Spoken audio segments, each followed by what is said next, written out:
दोस्तों बहुत बहुत स्वागत है आपका नमस्ते इंडिया न्यूज में। मैं हूं आपको दोस्त नवीन शर्मा। हम बात कर रहे हैं दोस्तों किसानों की। दोस्तों हमारा देश कृषि प्रधान देश है और सही अर्थों में यदि हम कहें तो हमारे देश का आधार जो है किसान और कृषि है। दोस्तों मोदी सरकार देश में पहली बार यह घोषणा की है और यह काम किसानों के किया है कि किसानों को जो है पद्मश्री मिलेगा। बहुत बड़ी बात है दोस्तों और बहुत बड़ा सम्मान है जो किसान भाइयों को मिल रहा है। तो आइए जानते हैं इस लेटेस्ट अपडेट को विस्तार से कि किन किन किसानों को पद्मश्री मिल रहा है और क्या कहानी है पूरी इस पद्मश्री मिलने।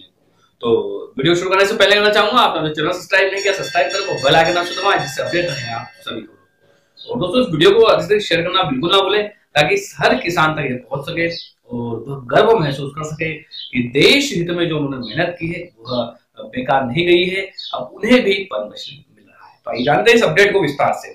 दोस्तों अपडेट निकल रहा है कि देश के इतिहास में किसानों को पहली बार मिल रहा है पद्मश्री सम्मान। 2013 से यह आवाज उठ रही है कि किसानों को भी मिलना चाहिए, परंतु मोदी सरकार के प्रयासों से यह संभव हो पाया है। दोस्तों मोदी सरकार के ऐतिहासिक फैसले के बाद कृषि प्रधान देश में पहली बार 11 किसानों को पद्मश्री मिलने वाला है, जो बहुत खुशी और गर्व की बात है। दोस्तों आजादी के 72 साल बाद किसी सरकार ने अन्नदाताओं को श्री पद्म पुरस्कार लायक समझा है। दोस्तों खेती किसानी करने वाले 11 लोगों को देश का चौथा बड़ा नागरिक सम्मान पद्मश्री के लिए चयनित किया गया है। भारत सरकार की ओर से आमतौर पर सिर्फ कला, शिक्षा, उद्योग, साहित्य, विज्ञान, खेल, चिकित्सा, समाज और सेवा क्षेत्र में यह पुरस्कार दिया जाता है, परंतु अब की बार अन्य श्रेणी में भी पुरस्कार के लिए चयनित हुआ है। सबसे पहले 2013 में किसानों को पद्म सम्मान देने की मांग उठी थी और इस संबंध में आरटीआई के तहत सूचना मांगी गई थी। दोस्तों कृषि क्षेत्र में योगदान देने वाले पहले पद्मश्री मिलता रहा है, लेकिन किसानों को कभी नहीं मिला। हरित क्रांति के जनक कहे जाने वाले एस.एम.एच. स्वामीनाथन को साइंस व इंजीनियरिंग क्षेत्र और वर्गीज कुरियन को ट्रेड व इंडस्ट्री क्षेत्र में पद्मश्री मिला था। और जब अब भी सरकार ने एग्रीकल्चर के लिए कोई श्रेणी नहीं बनाई थी, लेकिन अन्य श्रेणी के जरिए ही एक नई शुरुआत हो गई है। तो कृषि के जानकार बता रहे हैं कि इससे खेती किसानों में इनोवेटिव काम करने की स्पर्धा बढ़ेगी और लोगों को सात्विक एनर्जी प्राप्त होगी और प्रोत्साहन होगा किसानों का। एग्रीकल्चर इकोनॉमिक्स के प्रोफेसर साकेत कुशवाहा के मुताबिक कृषि प्रधान देश में इसकी शुरुआत तो पहले ही हो जानी चाहिए थी, लेकिन किसानों के लिए खुशी होने का मौका है कि वो अब पद्म अवार्ड से वंचित नहीं रहेंगे। दोस्तों जो नई तकनीक वो खेती किसानों को अच्छा करेगा उसके लिए संभावना तो बनी, यह अन्नदाता का सम्मान है। सरकार को इसके लिए बकायदा एग्रीकल्चर कैटेगरी बनाना चाहिए ताकि भविष्य में भी इसको जारी रखा जा सके और किसानों को सुविधाएं मुहैया कराया जा सके। 9.2 करोड़ किसान परिवार को साधने की कोशिश। दोस्तों सियासी जानकारों का कहना है कि साल 2014 में सरकार बनने के बाद नरेंद्र मोदी ने किसानों को सबसे ऊपर रखा था, लेकिन अब खेती किसानी से जुड़े सवालों पर खुद मोदी सरकार गिरती जा रही है। देश में 9.2 करोड़ किसान परिवार है, इसका मतलब करीब 45 करोड़ लोग हैं। वे लोग जो गांव में रहते हैं और सबसे ज्यादा वोट करते हैं। किसानों को पद्मश्री देना इस वोट बैंक को साधने के लिए एक बड़ा दाव हो सकता है।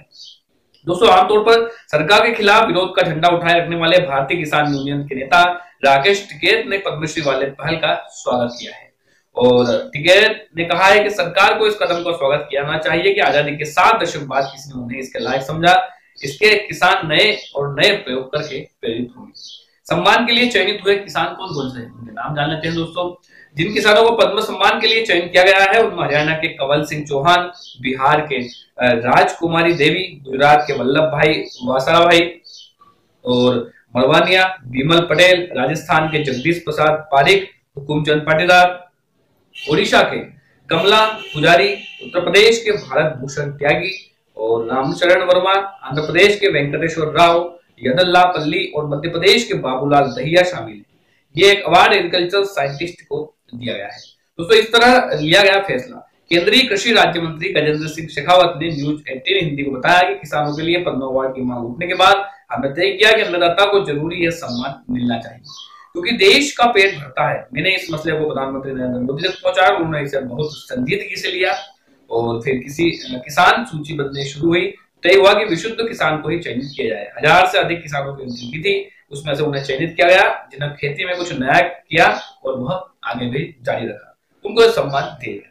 दोस्तों बड़ी बात है, देश के इतिहास में पहली बार हो रहा है कि किसानों को भी मिलेगा पद्मश्री।